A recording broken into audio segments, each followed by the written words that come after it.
نماز بھی پردہ ہے۔ تو اب تو ہم مسلمان اتنے آگے بڑھ چکے ہیں، ہم نے تو وہ مغربی جو طور و طریقہ ہے نا کہ عورت مرد کے شانہ بشانہ ہو، اور بھائی ہمیں حقوق نہ سکھاؤ، ہمیں حقوق امام الانبیاء نے بتلائے ہیں، ہمیں حقوق رب نے بتائے ہیں، ہمیں حقوق سرور کائنات صلی اللہ علیہ وسلم نے بتلائے ہیں کہ عورت تیری ماں ہے، اس کے قدموں کے نیچے تیری جنت ہے، عورت تیری بیوی ہے، اس کا نان نفقہ سکنا رہائش تیری ذمہ داری ہے، عورت اگر تیری بہن ہے اس کی عصمت کا خیال کرنا تیری ذمہ داری ہے، عورت اگر تیری بیٹی ہے تو اس کی محبت میں، اس کے سر پر ہاتھ رکھنے میں، اس کی تربیت کرنے میں تیرے لیے جنت کا وعدہ ہے۔ ہمیں جو حقوق اسلام نے بتلائے ہیں وہ مغرب ہمیں نہیں بتلا سکتا۔ مغرب بظاہر عورتوں کے حقوق کی بات کرتا ہے، لیکن اس میں عورتوں کا استحصال کرتا ہے ان کو حاصل کرنے کا، اور انہیں نام کیا دیتا ہے؟ آزادی کا، آزادی نسواں، روشن خیالی، اور جو اس کے خلاف بات کرتے ہیں کہ بھئی عورت کو اپنے گھر کی چار دیواری میں رہنا چاہیے، اس کی رہائش، کھانے پینے کا انتظام اس کے شوہر پر، یہ ذمہ داری کس نے عائد کی ہے؟ اسلام نے۔ مغرب کیا کہتا ہے؟ عورت بھی کمائے۔ اسلام کیا کہتا ہے؟ مرد کمائے عورت کھائے۔ تو حقوق تو عورت کے اسلام نے بتلائے ہیں، مغرب نے تو مشقت میں ڈالا ہے۔ آج مغرب جس آزادی کی بات کر رہے ہیں، اس مغرب کے اندر عورت کو جو آزادی دی گئی ہے، آج وہ خود بھی اپنے اس نظام سے تنگ ہے، اور اس گند کو پھیلانے کے لیے مسلمان ممالک کے اندر بھی اپنی ناکام کوششیں بڑے جوش و خروش کے ساتھ، جوڑ توڑ کے ساتھ وہ اس کو پورا کرنے میں لگے ہوئے ہیں۔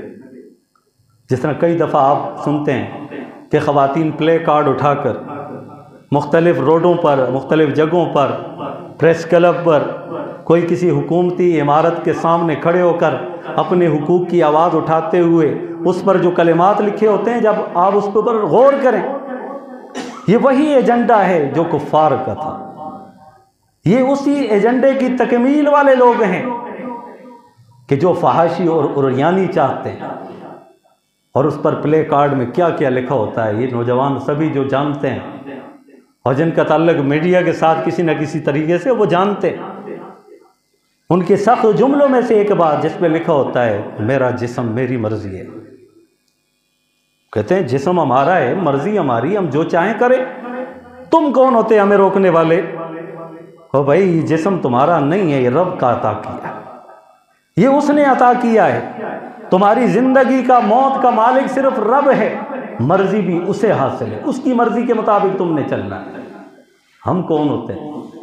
ہم اگر اپنی جسم کے، اپنی روح کے، اپنی جان کے اگر ہم مالک ہوتے تو کون چاہتا ہے کہ میں مروں؟ اور مرنا کوئی چاہتا ہے؟ ہر ایک چاہتا ہے میری تھوڑی زندگی اور ہو جائے، میں یہ کام کر لوں۔ چلو برا نہ ہی سوچے، اچھا تو سوچتا ہے نا، میں حج بھی کروں، میں عمرہ کروں، میں نیکی کا کام کرتا رہوں، میں لوگوں کی خدمت کرتا رہوں، یہ جذبات بھی ہوتے ہیں۔ بندہ چاہتا ہے میری زندگی بڑھے، کوئی بھی نہیں چاہتا کہ مجھے موت آئے، کوئی بھی یہ نہیں چاہتا میں بیمار ہو جاؤں، کوئی بھی یہ نہیں چاہتا میں اپاہج بن جاؤں، کوئی بھی یہ نہیں چاہتا کہ میں حادثے کا شکار بن جاؤں، کوئی بھی یہ نہیں چاہتا کہ مجھے کوئی مارنے والا کوئی بندہ سامنے آ جائے، کوئی بھی یہ نہیں چاہتا مجھے مشقت میں ملے، تکلیف ملے، درد ملے، دکھ ملے، یہ کوئی بھی نہیں چاہتا۔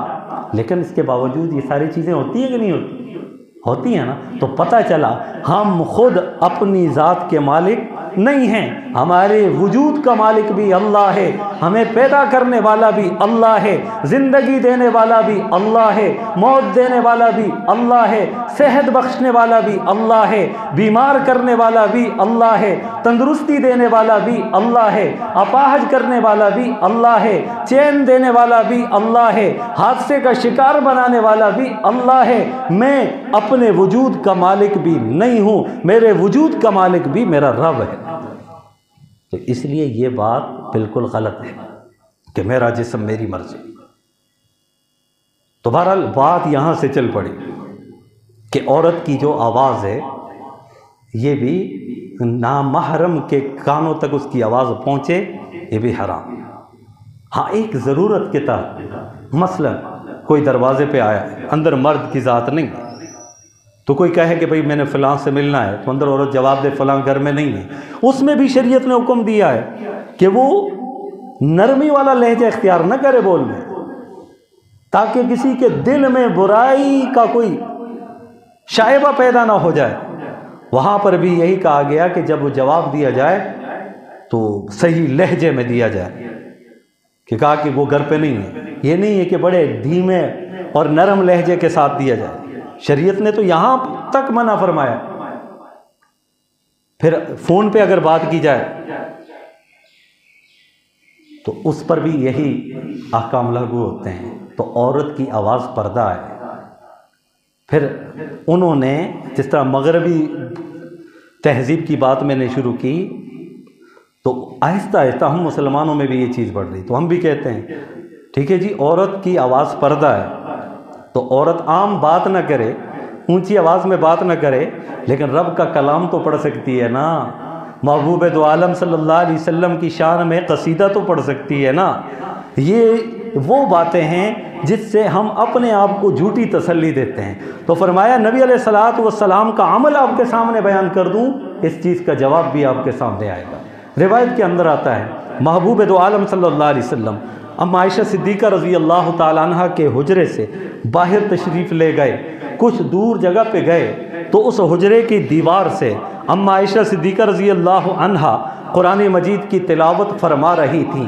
باہر اما عائشہ صدیقہ کی قرآن مجید کی تلاوت کی آواز باہر کی طرف آ رہی تھی۔ امام الانبیاء ادھر متوجہ ہوئے، دیکھا دیوار کی طرف، دیوار میں ایک سوراخ نظر آیا، تو آپ نے دیکھا کہ اندر کی آواز باہر کی طرف اس سوراخ کے ذریعے سے آ رہی ہے۔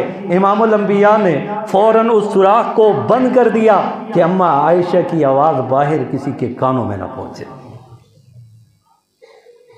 قرآن سے بڑھ کر کیا چیز ہو سکتی ہے؟ تو اسی لیے خواتین یہ پردہ، جس طرح پورے جسم کا پردہ ہے، ان کی آواز کا بھی پردہ ہے۔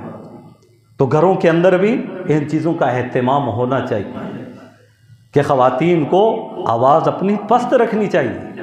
اگر ان کی آواز غیر محرم کے کان تک پہنچے تو وہ حرام